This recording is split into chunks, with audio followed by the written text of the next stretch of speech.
chatting about what could be the occupation of Bay Street. Some people have this planned for this coming Saturday. And so thanks for coming in. I understand that it's a pretty loosely organized group of people who are doing this. And you know some of the plans, is that it? Well, I'm just one of the guides. I'm more familiar. You should guide? Yeah. Okay, so there's a bunch of guides. And well, there's some people that have stepped up and put themselves in leadership positions. And there's other people that are guides that are just trying to make sure that the ideals of this global movement are being... Okay, so let's talk about, first of all, what you're guiding people to do in Toronto this Saturday and Sunday, and then we'll talk about the ideals, and then we'll go from there. So what is the plan for this Saturday? Well, you're familiar with groupthink, right? Yes. I'll paint the example. Many times we've all been waiting for a bus, and we see some drunk guy that's getting ready to...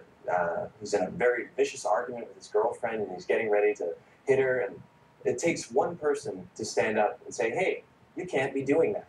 And then everybody snaps out of it and goes, yeah, you're right. He's right, yes. And so this movement is about realizing that the world has been taken over by global banks. They've formed a secret government. They control every intelligence agency. And people need to wake up and actually do something about it. And that's what's going on in New York, although there's not a lot of direction around the angle that they're going. But that's because... So that's the idea. That's the motivation. So well, let's talk about that for a second then, before I get back to what might be happening in Toronto this Saturday. In New York, and I followed this, and I saw some picture of a guy in the Confederacy. I didn't think that most people there would know that they are supporting slavery in this occupation, but maybe they know their history. But they have a reason to complain.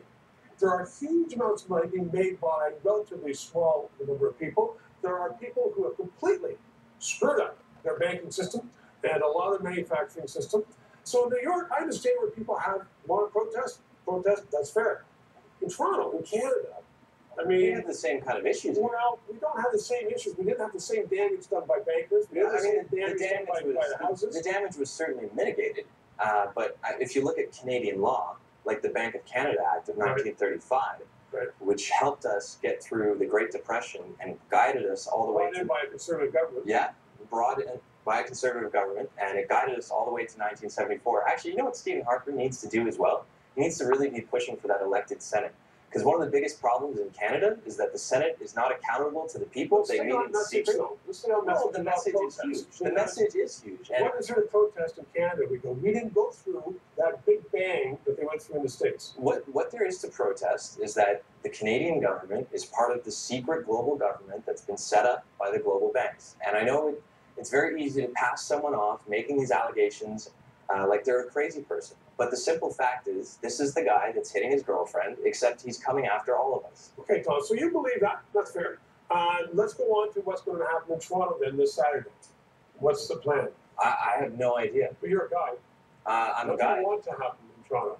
I'd like people to be able to come together and realize what to do about this global problem that we're facing with a secret bank. That's fair. I mean, it's fair to have that view, and to hold that view, and to have a protest. Now, I've been hearing plans. I went on the Facebook and plans to occupy the Stock Exchange building for time, and you're frowning. Is that not accurate? Again, like the group, as you said, is very loosely organized, and it's not up to a few people that have put themselves in charge of it to tell everybody in Canada who this movement is for. How to do it. That's for everybody to decide. So to say like how the logistics of this are going to be working out when the group hasn't even come to a conclusion on what the problems are and what to do about them is almost asinine. So to be saying that like a group of extremists are going to be trying to encourage like going onto private property, which is a criminal act, without consulting all the people that are interested in this issue that actually want to do something, speaks volumes about how this needs to be changed, and more people need to step up and speak up and make their voices heard, and not go to false civility. Because let me put something to you though, because at the G24 riots, if you will, right here on Queen Street, well, I was there too. Cars burned.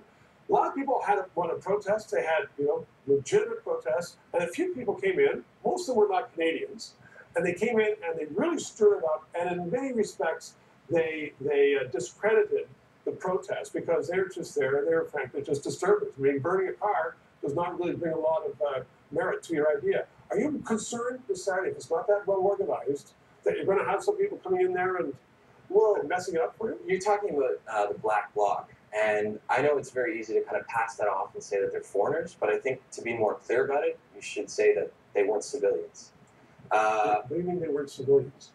My allegation, and this is backed up if your media, this station, for example, should be looking into some footage that it has from the Sunday morning protest where I was there, and we were peacefully protesting. We were singing Kumbaya, and a whole 3 vans pulled up out of nowhere, and they started coming out and beating the crap out of everyone. Listen, I mean, there still should be an investigation as to who was calling the shots and what was But going there's on also with police, because YouTube a lot of police, Yeah.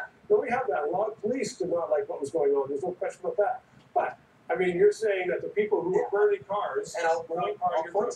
I'll point to that because if you look on YouTube, there is so many footage, so many video clips that point to the Black Bloc operating as undercover cops. Like there was in Queen's Park, we had a whole group of people dressed up as Black Bloc guys that broke away from the main group and started to run for the police lines. And the police lines opened up, and they were able to run across without any sort of without being reprimanded. I mean, that speaks volumes to that. So out of New York, you saw what's going on in New York. You want to bring it to Toronto. Yeah, because in Canada, we have serious issues. Okay. On that note, we're out of time, but Tom Zaugg, thank you very much for coming in, explaining to me, and we'll see what happens on Saturday.